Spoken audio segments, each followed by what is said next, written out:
Hello, crafty friends. It's Alicia here with a project for Tailored Expressions. Today, I'm going to be using products from the new From the Heart release to create a sympathy card with some touches of gold.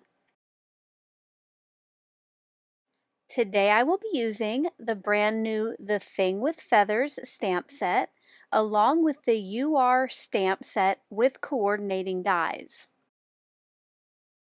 This release includes 3 new The Insiders Panels packages. There is a sympathy and an encouragement, and the one I'm showing here, which is Remembrance. I chose the card that you see up on screen now. I thought this would work well with the part of the sentiment stamp set that reads, "You are not alone." I will be using the additional A2 layers stacklet set for some die cutting. I'll be using the second from the largest and the fourth from the smallest. The colors in today's card are Sugar Cube and Cookie Monster. I will be using the Cookie Monster ink along with Versamark to do a little heat embossing with gold detail embossing powder. To help me with that, I got out some sponge daubers, my anti-static powder tool, the exclusive Teal Misty, and the Don't Stress, Just Press tool to help with stamping. I will also be using Embelly Jelly to help me get my gold drip drops onto the front of my card. For the embossing powder, I got a paintbrush out of my stash. You'll see me use that later. And for adhesives, I got out foam sticky strips, the Scotch Permanent Tape Runner, and my Barely Art glue. Let's get crafty! I'm going to get started today with the stamping, so I pulled out both stamp sets, Cookie Monster ink, and a piece of Sugar Cube cardstock that is 5.5 by 4.25 inches.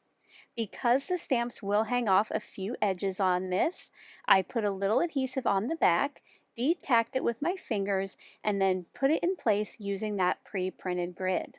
Then, because I know I want the "Not Alone" to be visible on the card, I made sure when I was placing that down onto the Sugar Cube cardstock that would be visible.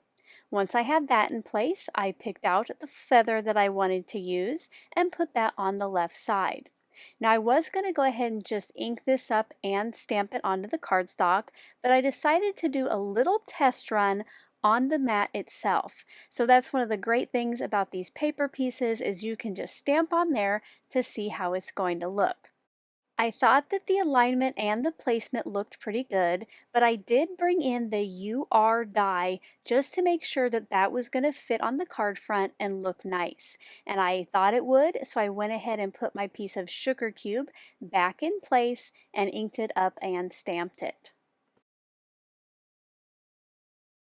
Once I have that piece stamped, I want to make sure not to move my cardstock or that feather stamp. Instead, I cleaned that off camera, removed the sentiment, and now we're going to add some gold tips to our feather. To do this, I brought in that finger dauber, the Versamark ink, and the detail gold embossing powder. Now before I do any more stamping, because I am embossing, I rub the anti-static powder tool where the feather is, and now I'm going to use the finger dauber, tap that in the Versamark ink, and put it just on the edges of that feather stamp. I kind of pushed it into the pad and then wiped it from the centermost part of where I wanted it to the outside of the feather, just along both sides. Now I did want this nice and juicy, so I stamped this once, and then I did that same thing with the Versamark ink and the finger dauber and stamped it again.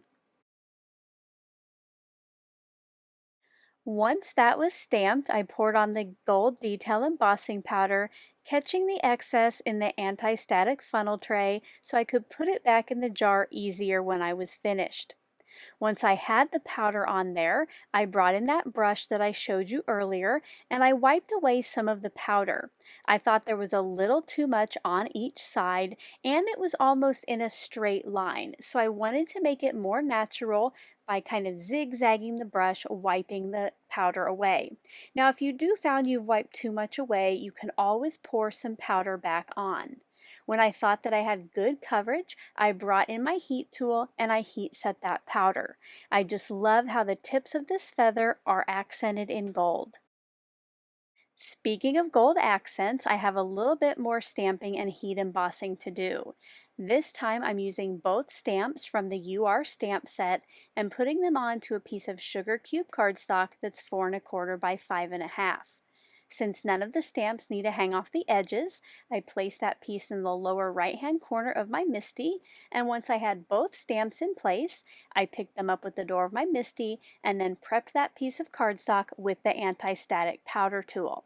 This is going to help me keep that powder exactly where I want it. To get a nice juicy image, I inked this up with the Versamark ink and stamped it 2 times.